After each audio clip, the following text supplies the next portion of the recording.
Halo rekan-rekan, welcome back to Investor Channel. Jadi channel ini membahas mengenai hukum dan investasi. Pada video kali ini kita akan berbicara mengenai merek dan indikasi geografis. Tapi investor tidak akan membahas secara detail berkaitan dengan terminologi-terminologi yang diatur di dalam undang-undang. Tetapi kita akan menjelaskan sesuatu yang paling simpel atau yang mudah kita mengerti mengenai merek dan indikasi geografis. Jadi merek dan indikasi geografis ini telah dirubah undang-undangnya di dalam Undang-Undang Cipta Kerja hanya yang berkaitan dengan waktu ya. Kalau dulu mungkin banyak pengusaha atau teman-teman yang mendaftarkan merek mengeluh, kenapa sih pemeriksaan merek sampai 1 tahun, sertifikatnya bisa hampir 2 tahun. Nah, di Undang-Undang Cipta Kerja itu dipotong secara ringkas jadi pemeriksaan substantif, sehingga mungkin itu di bawah 1 tahun sudah keluar sertifikatnya. Jadi kalau kita lihat merek ini ada 45 kelas ya. Jadi kelas itu nice classification itu dibentuk di seluruh dunia itu sama.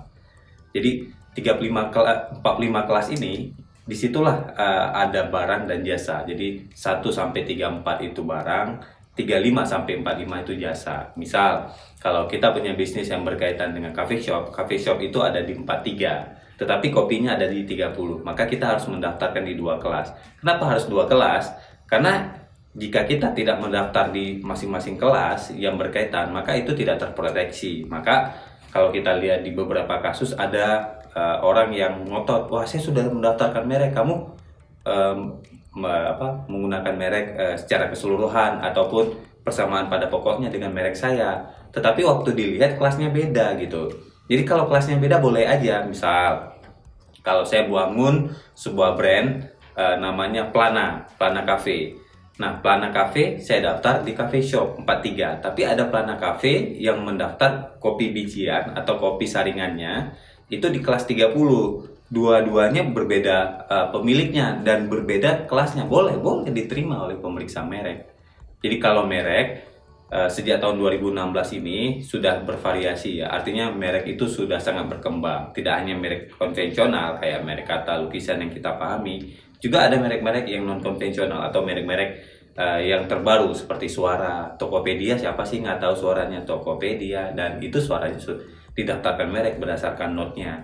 Jadi ada juga hologram ya. Hologram misalkan kayak Pegadaian. Nah, mereka mendaftarkan merek hologram, dan ada juga merek 3D.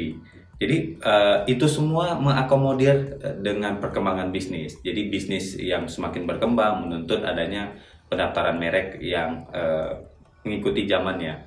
Nah, kalau kita bicara soal merek, di video sebelumnya kita sudah pernah membahas mengenai Madrid Protokol. Nah, mungkin perubahan terhadap jangka waktu yang dirubah di Undang-Undang Cipta Kerja itu mengikuti dengan Madrid Protokol. Jadi ada waktu yang diberi kepastian kepada seluruh orang, termasuk merek yang dari internasional untuk didaftarkan di Indonesia. Nah, apa yang paling penting untuk kita lihat dalam sebuah pendaftaran merek? Nah, paling penting sebenarnya kita mengakses PDKI merek. Jadi mungkin saja dilema ya dari banyak konsultan termasuk kita, orang yang ingin mendaftarkan mereknya sudah jadi nih, bisnisnya sudah berkembang untuk sekian lama, tetapi mereknya setelah kita analisa itu ada persamaan keseluruhannya dengan merek terdaftar. Misal seperti pasal 21 Undang-Undang Merek dan Indikasi Geografis. Nah, ini sama banget nih dengan merek A. Terus kita ngomong, ini nggak bisa nih didaftarkan di kelas ini karena mereknya sama persis dengan ini. Atau mereknya secara fonetiknya sama, jadi persamaan pada pokoknya, cara bacanya sama. Misal bambu O-nya 2, ada yang satu bambu pakai U. Nah, itu kan cara bacanya sama. Nah, kita sampaikan nih ke pemilik merek Anda nih sama dengan merek ini, secara fonetiknya sama. Jadi kemungkinan itu akan ditolak.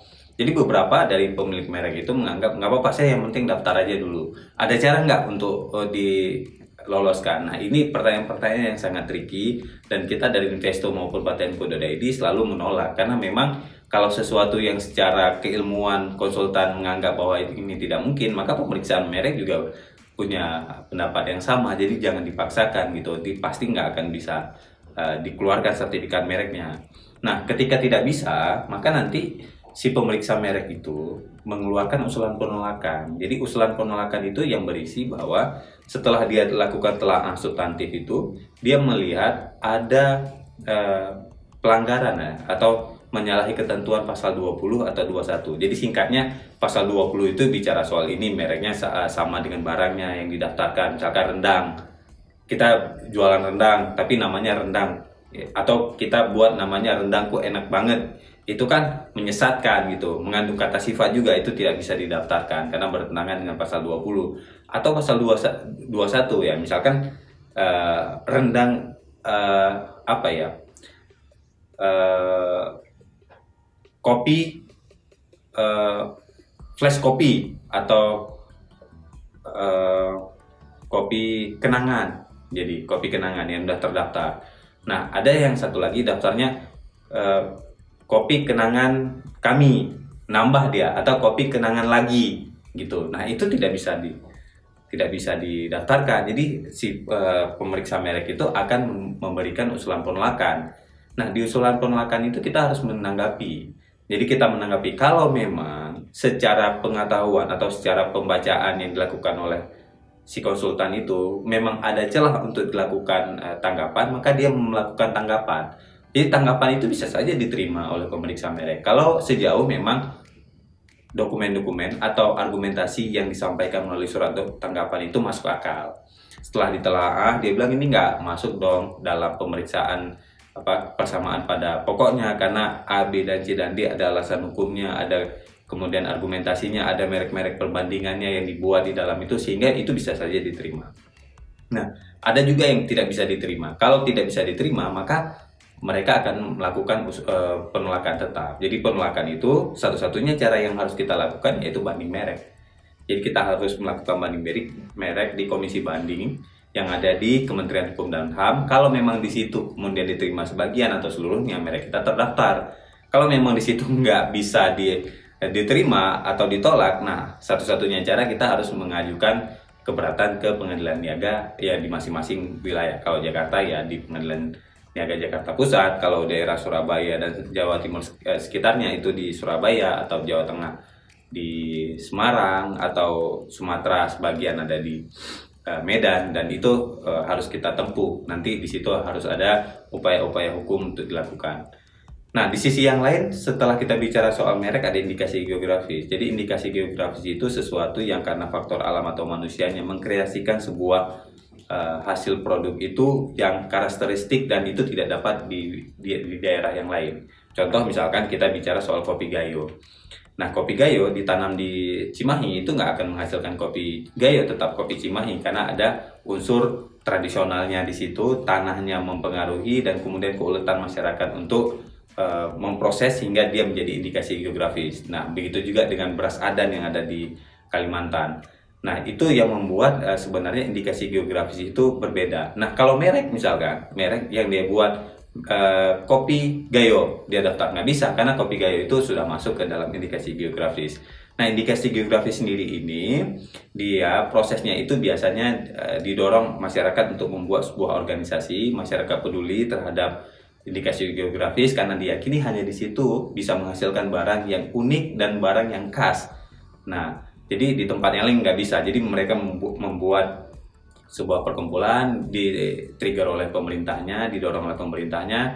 Nanti mereka membuat naskahnya untuk diajukan ke pemeriksa di DJKI. Jadi indikasi geografis ini apa manfaatnya? Manfaat paling besar sebenarnya bisa menaikkan value terhadap barang. Jadi kalau Anda sudah punya tag terhadap indikasi geografis, maka seluruh produk yang menggunakan produk Anda harus membuat tag bahwa ini berasal dari indikasi geografis. Kopi Kintamani, kopi Gayo, kopi Toraja. Jadi kemana-mana ya kopi Toraja tagnya itu ada. Selebihnya itu adalah soal harga.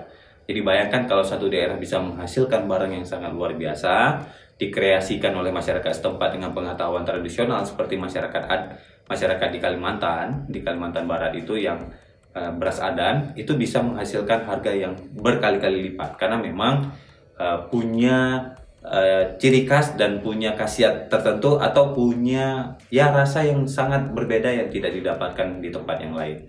Jadi merek dan indikasi geografis ini di Indonesia digabung menjadi satu, direkturnya juga satu di bawah DJKI. Jadi pastikan bahwa teman-teman yang memiliki merek maupun indikasi geografis yang ingin didaftarkan mengikuti prosesnya.